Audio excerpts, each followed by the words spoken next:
Hola, ¿cómo están? Hoy les voy a hablar sobre termodinámica, concretamente entropía en sistemas cerrados. Lo voy a hacer al proponer una solución para el ejercicio 7-19 del CENGEL octava edición. Es el primer ejercicio cuya solución voy a proponer y todos estos ejercicios van a aparecer en una lista de reproducción de mi canal que se titula Entropía en sistemas cerrados. Les recuerdo que previamente he subido un video con una pequeña parte de la teoría. Por acá en la parte superior les voy a dejar una tarjeta que si pulsan en ella los va a llevar a esta lista de reproducción. Antes de empezar, les voy a dejar la información de contacto por si están interesados en asesorías. Pueden comunicarse por WhatsApp utilizando este número de teléfono o pueden escribir a esta dirección de correo electrónico. Ahora, para empezar, en la descripción del ejercicio se me dice que tengo una máquina térmica que opera completamente reversible. Y es muy importante resaltar la palabra máquina térmica completamente reversible. Como ustedes pueden observar, yo les he trazado lo que es el esquema de la máquina térmica. Esto es importante, este esquema no lo trae el ejercicio. Debemos recordar que una máquina térmica es una serie de dispositivos que están acoplados y que operan en un ciclo y se encuentran operando entre dos depósitos térmicos. En este caso, este es un depósito térmico y este es el otro. El depósito térmico en la parte superior se considera como un depósito de alta temperatura y el depósito térmico de la parte inferior se considera como un depósito de baja temperatura. Al depósito de alta temperatura se le suele llamar fuente. Entonces acá voy a colocar fuente. La temperatura a la que se encuentra la fuente se acostumbra a simbolizar por T sub H y se encuentra en este caso a 1500 Rankine. Este depósito de acá se suele llamar sumidero y la temperatura a la que se encuentra el sumidero se suele representar por T sub L y tiene un valor de 500 Rankine. Esta flecha que está acá simboliza lo que es la salida de trabajo o potencia neta de la máquina térmica. Y en este círculo se supone que están los dispositivos que están acoplados y que están operando en un ciclo. Esta flecha de acá se utiliza para representar lo que es la transferencia de calor de la fuente hacia la máquina y esta flecha que aparece acá se utiliza para representar lo que es la transferencia de calor de la máquina hacia el sumidero en este caso. Concretamente se me hacen dos preguntas. La primera pregunta es el cambio de entropía que sufre la fuente. Así que acá lo que voy a colocar sería el cambio de entropía de la fuente y qué es lo que deseo determinar. El que conozco es el cambio de entropía que sufre el sumidero. En este caso se me dice que la entropía del sumidero se incrementa. Esto quiere decir que el cambio de entropía debe ser positivo y tiene un valor de 10 BTU sobre Rankine. Ahora, para darle solución, esa es la primera pregunta. La segunda pregunta es cuánto calor en BTU se transfiere desde esta fuente. Para darle solución a esa pregunta, lo primero que debo hacer es definir el sistema de estudio. En este caso, voy a definir lo que comúnmente se suele llamar sistema total. Voy a trazar una línea punteada para representar lo que es la frontera de ese sistema total. Un sistema total es un sistema que está conformado por varias partes. En este caso, mi sistema total va a estar conformado por lo que serían los dos depósitos térmicos y la máquina térmica. Lo primero que tengo que hacer es dar o denotar las características de ese sistema. Es decir, si este es mi sistema total que está conformado por la fuente, las dos fuentes, o mejor dicho, la fuente y el sumidero y la máquina térmica, entonces yo lo puedo clasificar como un sistema cerrado, es decir, no está intercambiando masa con el entorno. Y también lo puedo clasificar como un sistema adiabático. Adiabático quiere decir que no está intercambiando calor con el entorno. Es importante reconocer que si hay un calor transferido de la fuente hacia la máquina y hay un calor transferido de la máquina hacia el sumidero, pero esto es dentro del sistema. Para que mi sistema total esté intercambiando calor con el entorno, ese calor debe cruzar la frontera del sistema y en este caso no lo hace, así que mi sistema es adiabático. Entonces tengo un sistema cerrado y adiabático. Ahora, ¿por qué es importante clasificar a mi sistema total? Porque debo recordar que yo tengo una ecuación para esos sistemas totales que son cerrados y adiabáticos. Esa ecuación establece que el cambio de entropía total, es decir, el cambio de entropía que sufre ese sistema total, es igual a la generación de entropía y esta a su vez es igual a la suma del cambio de entropía de las partes que conforman el sistema. Sería el cambio de entropía de la fuente, el cambio de entropía del sumidero y el cambio de entropía de la máquina térmica.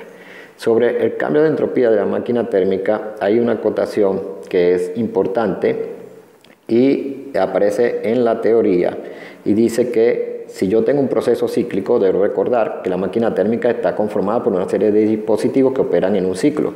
Si yo tengo un proceso cíclico, el cambio de entropía de ese proceso es cero o nulo. Entonces, en este caso, el cambio de entropía de la máquina térmica sería cero o nulo. También debo recordar que esto es debido a que en los procesos cíclicos el estado inicial coincide con el estado final. Por lo tanto, el cambio de cualquier propiedad será nula. Entonces, así tendría que la parte que corresponde al cambio de entropía de la máquina debe ser cero. Y con eso obtendría que la generación de entropía debe ser igual al cambio de entropía de la fuente más el cambio de entropía del sumidero. Ahora, acá es donde va a cobrar gran relevancia esta frase de acá que dice máquina térmica completamente reversible. ¿Por qué? Porque si yo tengo un proceso completamente reversible, quiere decir que no se está generando entropía. Es decir, que la generación de entropía debe ser nula. Y voy a colocar acá entre paréntesis, completamente reversible. Siendo así, entonces al sustituir en la ecuación que tengo una parte superior, lo que voy a obtener es que 0 va a ser igual al cambio de entropía que está sufriendo la fuente más el cambio de entropía que está sufriendo el sumidero. Y desde acá puedo despejar lo que sería el cambio de entropía de la fuente. El cambio de entropía de la fuente va a ser igual al negativo del cambio de entropía que sufre el sumidero. Y así lo único que tengo que hacer es sustituir el cambio de entropía del sumidero, que es 10 BTU por grado Rankine o sobre grado Rankine. Y acá tendría que el cambio de entropía que sufre la fuente es de menos 10 BTU sobre grado Rankine. Y ahí tendría lo que sería la primera pregunta. Para la segunda pregunta, que es cuánto calor en BTU se transfiere de esta fuente, tengo que trazar nuevamente lo que sería la frontera del sistema. Es decir, ahora quiero estudiar lo que es la fuente. Entonces trazo una línea punteada para representar la frontera de ese sistema que voy a estudiar ahora, que será solamente la fuente. Y debo caracterizar ese sistema, es decir, qué tipo de proceso está sufriendo la fuente. Pues la fuente lo que está sufriendo es un proceso isotérmico de transferencia de calor. Y debo recordar que yo tengo una ecuación para esos procesos isotérmicos de transferencia de calor. Esa ecuación establece que el cambio de entropía de ese sistema, en este caso la fuente, debe ser igual al calor transferido, que se suele llamar Q sub H, sobre la temperatura que se mantiene ese sistema, que sería en este caso T sub H. Entonces, eso quiere decir que puedo colocar que el cambio de entropía que sufre la fuente es igual a Q sub H sobre T sub H. Y de acá me es posible a mí despejar lo que es el calor transferido desde la fuente. Obtendría que QH va a ser igual a T sub H por el cambio de entropía que sufre la fuente. Entonces sería Q sub H va a ser igual. La temperatura que se mantiene en la fuente tiene un valor de 1500 Rankine y el cambio de entropía que sufre la fuente es de negativo 10 BTU sobre Rankine. Al sacar esta cuenta voy a obtener que me va a dar 15.000 BTU negativo. Debo recordar que este negativo acá lo que me está indicando es que el calor está saliendo de la fuente. Y eso es debido a la convención de signo que yo utilizo. Les recuerdo que la convención de signo que yo utilizo es que si el calor entra al sistema es positivo y si el calor sale o abandona el sistema es negativo. Y así tendría lo que sería la respuesta a la parte número 1, que es el cambio de entropía de la fuente, y la respuesta a la parte número 2, que es la transferencia de calor que se está dando desde esta fuente. Como pueden observar, es muy importante primero delimitar el sistema que voy a utilizar para estudiar. Es decir, primero delimité un sistema total. Algunos a ese sistema total lo suelen llamar universo. Y una vez que delimité ese sistema total, di las características que tiene. Es cerrado y es adiabático. Eso inmediatamente me permitió a mí utilizar esta ecuación que aparece acá, que el cambio de entropía de ese sistema total es igual a la generación de entropía. Y además de ello, pude establecer que esa generación de entropía era igual a la suma de los cambios de entropía que sufría cada una de las partes que conforman el sistema. También es muy importante recordar de la teoría que la entropía es una propiedad y en los procesos cíclicos las propiedades no cambian, ya que el estado inicial coincide con el estado final. Otro tipo de proceso donde sucede eso es en los procesos de estado estacionario. Les recuerdo que los procesos de estado estacionario tienen la característica de que sus propiedades no cambian con el tiempo. Por lo tanto, por ejemplo, si tuviera un proceso de estado estacionario, delta S sería igual a 0 porque la entropía es una propiedad. Entonces, hasta acá estaría listo el ejercicio. Próximamente le voy a continuar siguiendo ejercicio a esa lista de reproducción que se titula Entropía para sistemas cerrados.